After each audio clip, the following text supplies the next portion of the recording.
அனைவருக்கும் வணக்கம். இது யூகேவி தமிழா. கல்வி சம்பந்தப்பட்ட தகவல்களை நம்ம சேனல்ல தொடர்ச்சியா கொடுத்துட்டு வரோம்.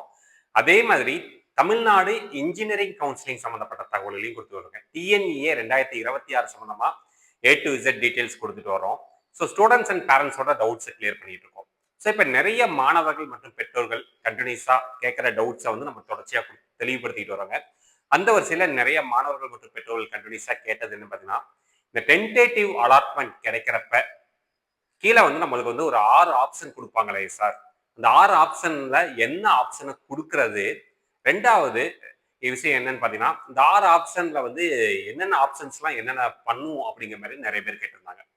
ஸோ இந்த 6 ஆப்ஷன்ஸ் என்னன்னு பார்த்தீங்கன்னா, accept and upward, accept and first வந்து அக்செப்ட் அண்ட் ஜாயின், 2வது அக்செப்ட் அண்ட் அப்வேர்ட், 3வது வந்து பார்த்தீங்கன்னா டிக்ளைன் அண்ட் அப்வேர்ட், 4வது சாய்ஸா decline and move to next round, 5வது வந்து பார்த்தீங்கன்னா குவிட் தி கவுன்சிலிங், 6வது ரவுண்ட் நோ ரெஸ்பான்ஸ் அப்படின்னு மொத்தம் நம்மளுக்கு வந்து ஒரு ஆக்சுவலா 5 சாய்ஸஸ் வரைக்கும் நம்மளுக்கு வருங்க. இல்ல பெரும்பாலானவங்க கேட்டது என்ன, அக்செப்ட் அண்ட் ஜாயின் என்ன சார், அக்செப்ட் அண்ட் அப்வேர்டு தான் என்ன சார், இந்த ரெண்டுக்கு என்ன வித்தியாசம், இந்த ரெண்டுலயும் என்ன நடக்கும் சார் அப்படிங்கிற மாதிரி நிறைய பேர் கேட்டிருந்தாங்க. ஃபர்ஸ்ட் ஆஃப் ஆல் உங்களுக்கு வந்து நீங்க முதல் 3 நாள் கவுன்சிலிங்கிறது நமக்கு வந்து டோட்டலா வந்து பாத்தீங்கன்னா மொத்தம் ஃபர்ஸ்ட் 3 டேஸ் வந்து பாத்தீங்கன்னா நம்ம வந்து கவுன்சிலிங்ல சாய்ஸ் ஃபில்லிங்கிறது நடக்கும். ஸோ 3 நாள் சாய்ஸ் ஃபில்லிங் முடிச்சோடனே இந்த வருஷம் கவுன்சிலிங்ல வந்து உங்களுக்கு 5வது நாள் 5th டே வந்து என்ன பண்றாங்க அப்படின்னு பாத்தீங்கன்னா, உங்களுக்கு வந்து ஒரு டென்டேட்டிவ் அலாட்மெண்ட்ங்கிறது ரிலீஸ் ஆகுதுங்க. ஸோ இந்த டென்டேட்டிவ் அலாட்மெண்ட்ல தான் நமக்கு நீங்க சொன்ன அந்த 5 ஆப்ஷன் இருக்குது. இதுல வந்து நம்ம என்ன பண்ணலாம், அக்செப்ட் அண்ட் பெரும்பாலானவங்க இந்த ஃபர்ஸ்ட் 2 ஆப்ஷன்லயே லாக் ஆயிருவாங்க. அக்செப்ட் அண்ட் ஜாயின் கொடுக்கறதா, அக்செப்ட் அண்ட் அப்வேர்டு கொடுக்கறதா அப்படின்னு கேட்பாங்க. உதாரணத்துக்கு நீங்க ஒரு 200 சாய்ஸ் வந்து கொடுத்துருக்கிறீங்க. இந்த 200 சாய்ஸ்ல வந்து உங்களுக்கு வந்து ஒரு 126வது சாய்ஸ் வந்து சீட்டுங்கிறது அலோகேட் ஆயிருக்குங்க. ஸோ இந்த 126வது சீட் அலோகேட் ஆயிருக்கிறத நீங்க வந்து அக்செப்ட் அண்ட் ஜாயின் அப்படின்னா என்ன அர்த்தம் பாத்தீங்கன்னா, ஓகே நான் இந்த சீட்டை நான் எடுத்துக்கிறேன். எனக்கு 126வது சாய்ஸா ஏதாவது ஒரு எக்ஸ் கல்லூரியில ஏதாவது ஒரு டிபார்ட்மெண்ட் வந்து எனக்கு கிடைச்சிருக்கு, இதை நான் ஏத்துக்கிறேன், நான் ஏத்துக்கிட்டு இந்த கல்லூரியில சேர்ந்துக்கிறேன் அப்படின்னு பாத்தீங்கன்னா, உங்களுக்கு வந்து 7வது நாள் வந்து பாத்தீங்கன்னா உங்களுக்கு ப்ரொவிஷனல் அலாட்மெண்ட்ங்கிறது ரிலீஸ் பண்ணிடுவாங்க. ஸோ ப்ரொவிஷனல் அலாட்மெண்ட் ரிலீஸ் ஆயிடுச்சுன்னா உங்களுக்கு வந்து அந்த சீட்டுங்கிறது உறுதி அப்படிங்கிறது தான் அக்செப்ட் அண்ட் ஜாயின்.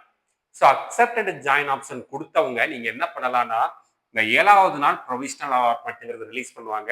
இந்த ப்ரொவிஷனல் அலாட்மெண்ட்டை நீங்க வந்து டவுன்லோட் பண்ணிட்டு அதுல இருந்து 5 நாளைக்குள்ள 5 நாளுக்குள்ள நீங்க என்ன பண்ணணும்னு பாத்தீங்கன்னா, உங்களுக்கு கிடைக்கப்பெற்ற கல்லூரியில நீங்க கொண்டு போய் இந்த ப்ரொவிஷனல் அலாட்மெண்ட் சர்டிபிகேட்ஸ் மற்றும் 1 இயர்க்கான ஃபீஸ் எல்லாத்தையும் கொடுத்து ஜாயின் பண்ணலாம். இதுதான் வந்து பாத்தீங்கன்னா நம்மளுக்கு வந்து அக்செப்ட் அண்ட் ஜாயின் அப்படின்னு சொல்லுவாங்க. ஓகே, 2வது ஆப்ஷன் அக்செப்ட் அண்ட் அப்வேர்டு அப்படின்னா என்ன சார்? அக்செப்ட் அண்ட் அப்வேர்டு அப்படின்னா என்னன்னு பாத்தீங்கன்னா, இப்ப நீங்க சொன்ன மாதிரியே 200 சாய்ஸ் கொடுத்துருக்கேங்க. 200 சாய்ஸ்ல 126வது சாய்ஸ் வந்து தான் எனக்கு வந்து சீட் அலோகேட் ஆயிருக்கு. பட் எனக்கு இன்னும் ஒரு சின்ன ஆசை இருக்குது. நம்மளுக்கு மேல இன்னும் 125 சாய்ஸ் இருக்குது. நான் வந்து அந்த 125 சாய்ஸ்ல ஏதாவது ஒரு சீட் இன்னும் முன்னாடி மேல போனா எனக்கு பெட்டரா இருக்கும் அப்படின்னு ஒரு சின்னதா மனசுல ஒரு ஆசை இருக்குது. பட் ஒரு சின்ன பயமும் இருக்குது. என்ன பயம் இருக்குன்னு பாத்தீங்கன்னா, இப்ப நம்மளுக்கு வந்து இந்த 126வது சாய்ஸ் கிடைச்சிருச்சு. இப்ப நான் அப்வேர்டு போனேன்னா இந்த சீட்டு வந்து கேன்சல் ஆயிருமா இல்ல இருக்குமா அப்படிங்கிற மாதிரி ஒரு சின்ன பயம் இருக்கு. அதுக்காக தான் இவங்க என்ன பண்றாங்க பாத்தீங்கன்னா, இந்த அக்செப்ட் அண்ட் அப்வேர்டுங்கிற ஒரு ஆப்ஷனை கொடுக்குறாங்க. இந்த அக்செப்ட் அண்ட் அப்வேர்ட் ஆப்ஷனை நீங்க பயன்படுத்துறப்ப உங்களுக்கு என்ன ஆகும் அப்படின்னு பார்த்தோம் அப்படிங்கிற பட்சத்துல, எனக்கு இந்த 126வது சாய்ஸ் நான் உறுதியா வச்சுக்கிறேன். நான் வந்து இந்த சீட்டை வந்து வேண்டாம்லாம் சொல்ல வரல. இந்த சீட்டை வச்சுக்கிறேன். பட் இதுக்கு மேல எனக்கு வந்து இந்த 125, 124, 123 இப்படிதான் ரிவர்ஸ்ல போகும். ஸோ அப்ப அந்த ஆப்ஷன்ஸ்ல வந்து நான் ஏதாவது ஒரு ஆப்ஷன் வந்து எனக்கு இருந்துச்சுன்னா, எனக்கு அந்த சீட்டுக்கு நான் போய்க்கிறேன் அப்படிங்கிறதா வந்து பாத்தீங்கன்னா accept and upward. Accept and ஜாயின்னா எனக்கு கிடைச்ச சீட்டை ஓகே, எனக்கு நான் தான் சாய்ஸ் ஃபில் பண்ணேன், நான் தான் வந்து சாய்ஸ் வச்சேன், எனக்கு அந்த சீட்டு ஓகே அப்படிங்கிறவங்க அக்செப்ட் அண்ட் ஜாயின் கொடுக்கலாம். இல்ல சார் நான் இன்னுமே மேல வந்து போக விரும்புறேன், இன்னுமே வந்து எனக்கு வந்து இந்த சாய்ஸை உறுதிப்படுத்திக்கிறேன், பட் வந்து நான் இன்னுமே மேல போய்க்கிறவங்கிறவங்க அக்செப்ட் அண்ட் அப்வேர்டு கொடுக்கலாம். அப்ப அக்செப்ட் அண்ட் அப்வேர்டு கொடுத்தீங்கன்னா உங்களுக்கு இந்த 7வது நாள் ப்ரொவிஷனல் அலாட்மெண்ட் ரிலீஸ் ஆகாது. 7வது நாள் உங்களுக்கு திருப்பி என்ன ஆகும்னு பார்த்தீங்கன்னா, திருப்பியும் பழைய டென்டேட்டிவ் அலாட்மெண்ட்டே தான் உங்களுக்கு ரிலீஸ் ஆகும். அந்த டென்டேட்டிவ் அலாட்மெண்ட்டை நீங்க எடுத்துக்கிட்டு என்ன பண்ணணும்னு பாத்தீங்கன்னா, அடுத்த 5 நாள், அதாவது நம்ம 8வது நாள்ல இருந்து 13வது நாளைக்குள்ள நீங்க எங்க போகணும்னு பாத்தீங்கன்னா, டிஎஃப்சி அப்படின்னு சொல்லக்கூடிய டிஎன்இஏ ஃபெசிலிட்டேஷன் சென்டர்ல போயிட்டு உங்களுக்கு கிடைச்சிருக்கக்கூடிய அந்த tentative allotment plus provisional plus வந்து பாத்தீங்கன்னா உங்களோட சர்டிபிகேட்ஸ் பிளஸ் நீங்க ஓசி பிசி பிசிஎம் எம்பிசியா இருந்தீங்கன்னா ஃபர்ஸ்ட் கிராஜுவேட் தவிர்த்து மற்ற எல்லாருமே நீங்க 25,000 ருபீஸ் வந்து அங்க ஃபீஸ் பே பண்ணிட்டு வரணும். அதுக்கடுத்து உங்களுக்கு இந்த வருஷம் கவுன்சிலிங் 14 நாள், 14வது நாள் தான் உங்களுக்கு ஒரு ப்ரொவிஷனல் அலாட்மெண்ட்டுக்கு ரிலீஸ் ஆகும். அந்த ப்ரொவிஷனல் அலாட்மெண்ட்ல வந்து பாத்தீங்கன்னா உறுதியா வந்து சீட் வந்து மாறி வருங்கிறதுக்கு எந்த ஒரு கன்ஃபர்மேஷனும் கிடையாதுங்க. ஒருவேளை சில டைம் என்ன ஆகும்னு பாத்தீங்கன்னா, நீங்க ஆல்ரெடி உங்களுக்கு 7வது நாள் என்ன கல்லூரியில என்ன சீட்டு கிடைச்சிருக்கோ அதே சீட்டே திருப்பி உங்களுக்கு கிடைக்கிறதுக்கு வாய்ப்பு இருக்குது.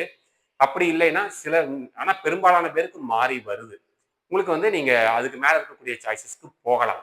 பட் என்ன இதுல ஒரு சின்ன சிக்கல்ங்கிறதையும் சொல்லிடுறேன். இப்போ நீங்க அக்செப்டன்ஸ் ஜாயின்ல வந்து ஓரளவுக்கு, அதாவது நீங்க இந்த 126வது சாய்ஸ் உங்களுக்கு சாட்டிஸ்ஃபைடா இருக்கும். நீங்க மேல ட்ரை பண்றப்ப ஏதாவது சாய்ஸஸ் தப்பா போட்டு வச்சு அதுல சீட் அலோகேட் ஆயிருச்சுன்னா கம்பல்சரி ஜாயின் பண்ணி தான் ஆகணும். அப்போ வந்து நான் போயிட்டு நான் என் சர்டிஃபிகேட்ஸை வாங்குறது, அந்த 25,000 வாங்குறதுங்கிறது பெரும்பாலும் முடியாத காரியங்கள்.